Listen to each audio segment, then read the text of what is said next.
Assalamualaikum warahmatullahi wabarakatuh.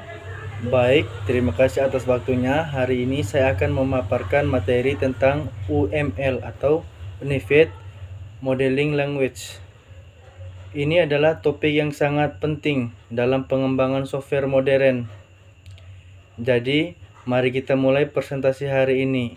Sebelum kita masuk ke materi, saya akan menjelaskan dulu apa yang akan kita bahas. Pertama, kita perlu membahas pengenalan UML. Apa itu UML dan mengapa penting bagi kita?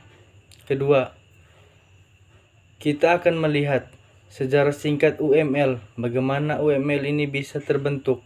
Yang ketiga, kita akan masuk ke bangunan dasar UML.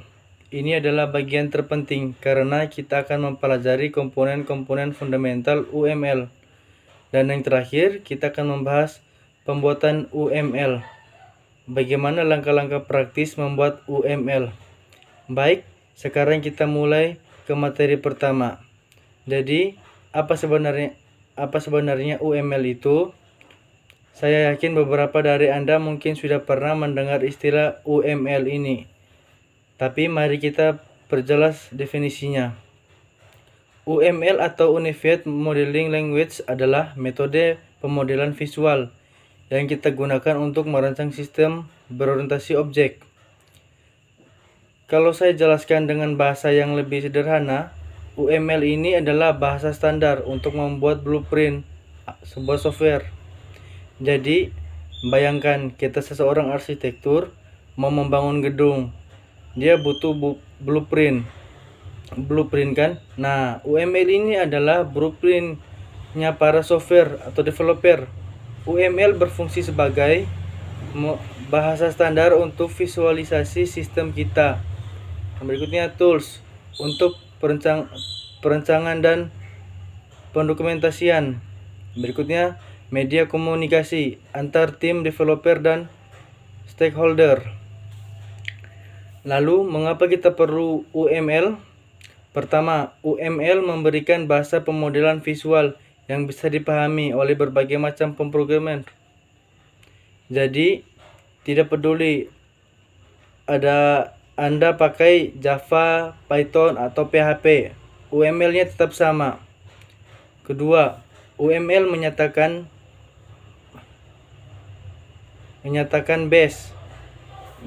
best practice dalam pemodelan. Jadi kita tidak perlu bingung lagi pakai metode yang mana. Yang ketiga, dan ini penting ya, UML memberikan gambaran yang perspektif dalam pengembangan sistem. Maksudnya dengan UML kita bisa menjelaskan sistem yang kompleks dengan cara yang mudah dipahami. Yang keempat, UML tidak hanya memodelkan software saja, tetapi juga bisa kita memodelkan seluruh sistem berorientasi objek. Kelima, UML mempermudah kita untuk membaca dan memahami suatu sistem. Ini sangat membantu kita kerja dalam tim. Dan yang terakhir, UML berguna sebagai blueprint yang detail. Jika dari UML ini, pemrogramer bisa langsung tahu harus coding seperti apa. Nah, yang berikutnya, bagaimana UML bisa terbentuk? Nah, sekarang kita lihat sejarah singkat UML. Ini penting untuk diketahui agar kita paham kenapa UML ini ada. Jadi ceritanya begini, di tahun 1970-an sampai akhir 1980-an, pendekatan objek berorientasi mulai diperkenalkan. Kenapa pada saat itu aplikasi software sudah mulai meningkat dan semakin kompleks? Metode tradisional sudah tidak cukup lagi. Kemudian di tahun 1989 sampai dengan 1994 ini adalah era eksperimen. Banyak ahli mencoba membuat metode pemodelan merek sendiri. Terus ada Grady Bots dari Lionel Software Company yang membuat metode namanya OOCE atau Object Oriented Software Engineering. Terus ada James James Rumbach dari General Electric dengan metode OMT atau Object Modeling Technique, dan ada Farjaksbon dari Object Theory yang juga punya pendekatan tersendiri. Tapi masalahnya apa? Masalahnya adalah tidak ada standar. Setiap orang pakai metode berbeda-beda. Jadi ini membingungkan. Nah, solusinya ketiga tokoh ini, ketiga bocah ini, Rombach dan Jaksbon, mereka sepakat untuk menggabungkan pendekatan mereka. Mereka adopsi yang terbaik dari masing-masing metode dan jadilah bahasa yang uniform atau seragam yang kita sebut UML atau Unified Modeling Language. Jadi sekarang kita semua pakai standar yang sama. Baik, sekarang kita masuk ke bagian yang agak teknik. Tapi tenang, saya akan jelaskan dengan cara yang mudah dipahami. Jadi UML ini punya 3 tipe blok bangunan dasar. Yang pertama ada things, ini adalah elemen-elemen atau benda dalam UML. Yang kedua ada relationship, ini adalah hubungan antar elemen. Dan yang ketiga adalah diagrams. Ini adalah diagram yang digunakan untuk visualisasi. Mari kita bahas satu persatu ya. Ada things, elemen, dan UML. Nah, things ini dibagi menjadi 4 kategori utama. Saya akan jelaskan dari yang pertama. Yang pertama ini adalah elemen struktur dari sistem. Ada 7 macam struktur things. Yang pertama adalah kelas. Kelas ini adalah himpunan dari objek-objek yang punya atribut dan operasi yang sama. Cara menggambarkannya kita pakai persegi panjang dan persegi nama kelas, atribut-atribut, dan operasi-operasinya. Yang kedua adalah interface. Interface ini adalah kumpulan operasi yang menspesifikasi layanan dari suatu kelas atau komponen. Jadi dia mendeskripsikan perilaku yang tampak dari luar. Cara menggambarkannya dengan lingkaran kecil dan namanya didahului dengan garis tegak seperti ini. Interface. Yang ketiga adalah collaboration. Collaboration mendefinisikan interaksi dan aturan-aturan dari elemen-elemen yang bekerja sama. Jadi ini tentang sinergi yang digambarkannya dengan elips bergaris putus-putus. Yang keempat adalah use case. Use case ini adalah urutan tindakan yang dilakukan sistem menghasilkan hasil yang bisa diamati. Ini sangat penting untuk menyusun perilaku dalam metode kita. Digambarkannya dengan elips tegas yang berisi nama use case-nya. Yang kelima adalah active class. Active class ini adalah kelas khusus di mana objek-objeknya punya satu atau lebih proses yang berjalan bersamaan. Jadi ini kelas yang aktif. Digambarnya seperti kelas biasa, tapi dengan garis batas yang lebih tebal. Yang keenam adalah komponen. Komponen adalah bagian fisik dari sistem yang bisa digantikan untuk mengimplementasikan sejumlah antarmuka. Digambarnya dengan persegi panjang yang ada tab-nya di atas.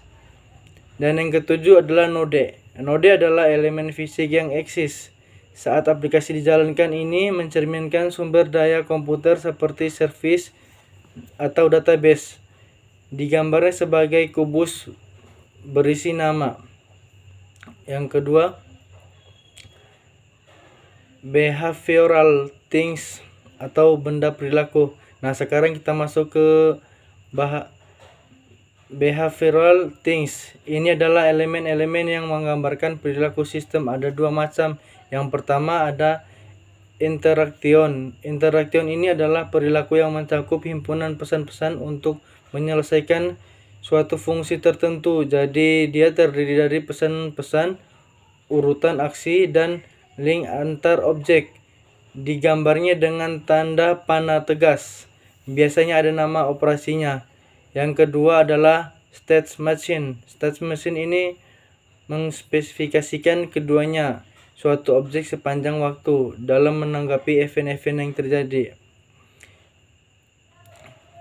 Dia memuat state transisi dari satu state ke state lainnya.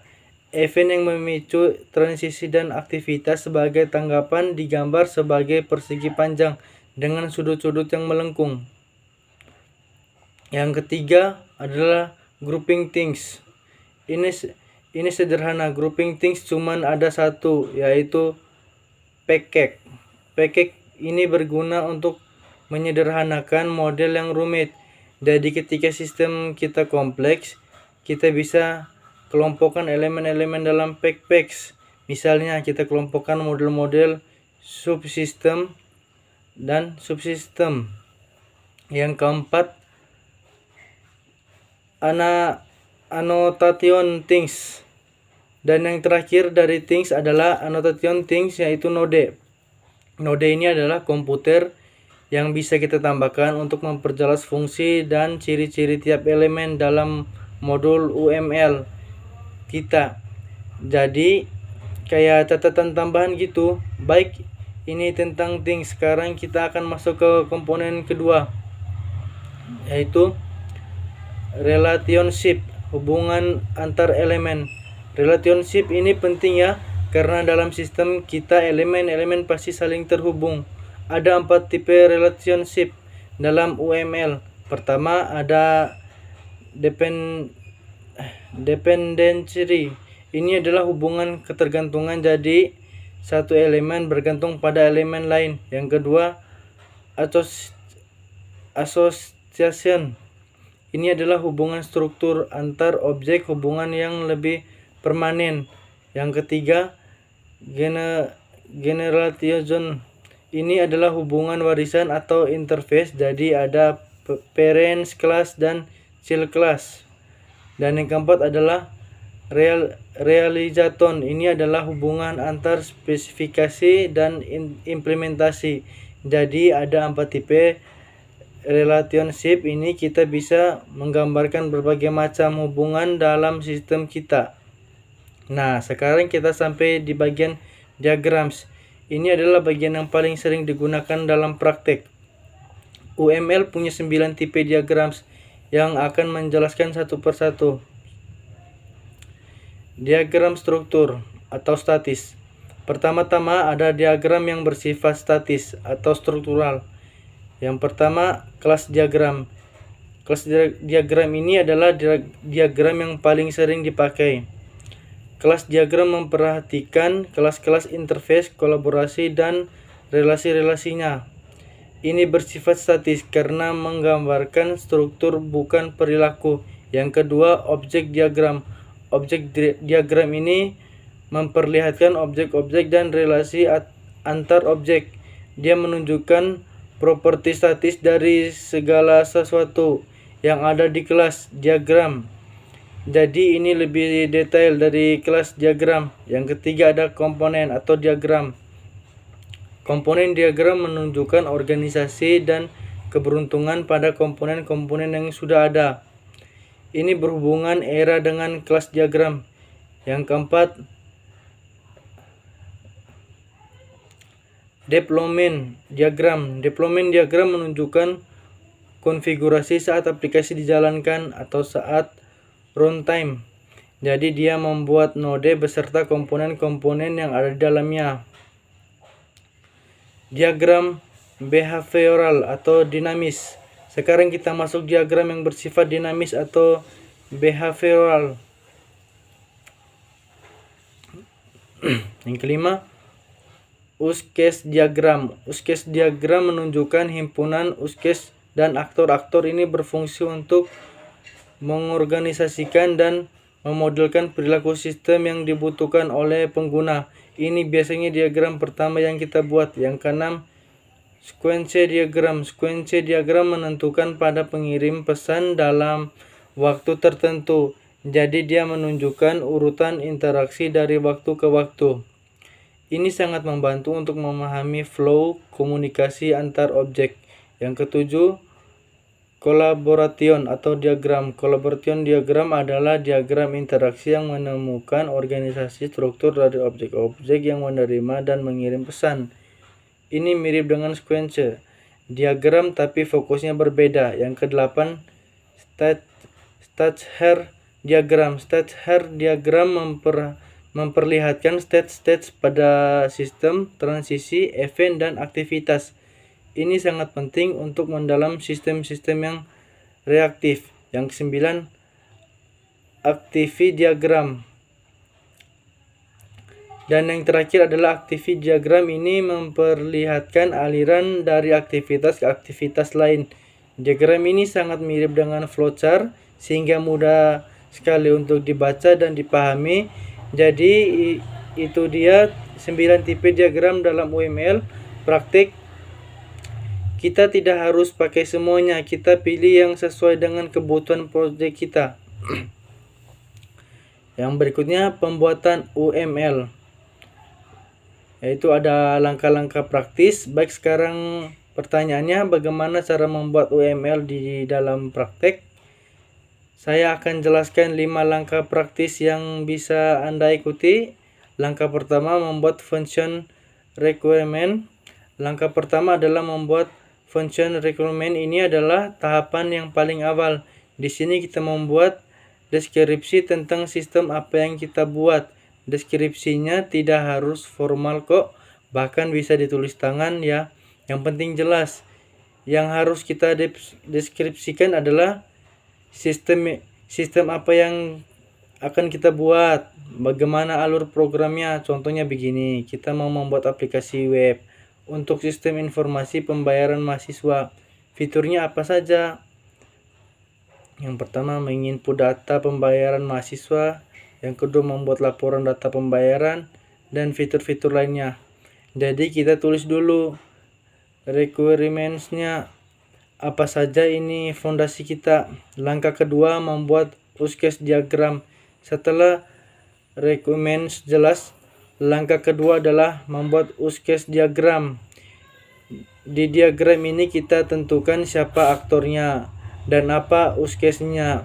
Dari contoh tadi, aktornya adalah mahasiswa, administrator, atau bagian keuangan. Kemudian use case-nya adalah fitur-fitur yang tadi kita sebutkan. Ada input, data, pembayaran, cetak, laporan, dan sebagainya. Jadi use case diagram ini memberikan gambaran sistem dari sudut pandang pengguna. Langkah ketiga, membuat kelas diagram. Langkah ketiga, kita membuat kelas diagram.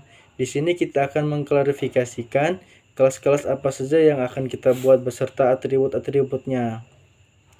Kelas-kelas ini nantinya akan menjadi blueprint untuk proses coding kita. Jadi ini penting sekali ya. Misalnya kita punya kelas mahasiswa, kelas pembayaran, dan kelas laporan dan sebagainya. Masing-masing kelas punya atribut dan metodenya sendiri. Langkah keempat, sequence diagram. Langkah keempat adalah membuat sequence diagram. Nah, di bagian ini kita masuk ke detail yang lebih teknis. Sequence diagram ini adalah model yang lebih detail dari tahap 1 sampai 3. Kita buat sequence untuk tiap-tiap skenario. Contohnya skenario transisi pembayaran mahasiswa, skenario cetak kwitansi. Nah, jadi untuk setiap skenario kita gambarkan urutan interaksi antar objeknya seperti apa. Seperti message apa yang dikirim dan seterusnya. Langkah kelima, membuat activity diagram. Dan langkah terakhir adalah membuat activity diagram. Activity diagram ini sangat mirip dengan flowchart. Jadi mudah sekali untuk dibaca. Di sini kita gambarkan aliran aktivitas sistem kita dari awal sampai akhir. Diagram ini sangat membantu untuk memahami flow bisnis proses kita. Baik, saya rasa cukup sekian presentasi saya hari ini tentang perancangan sistem berorientasi objek dengan UML.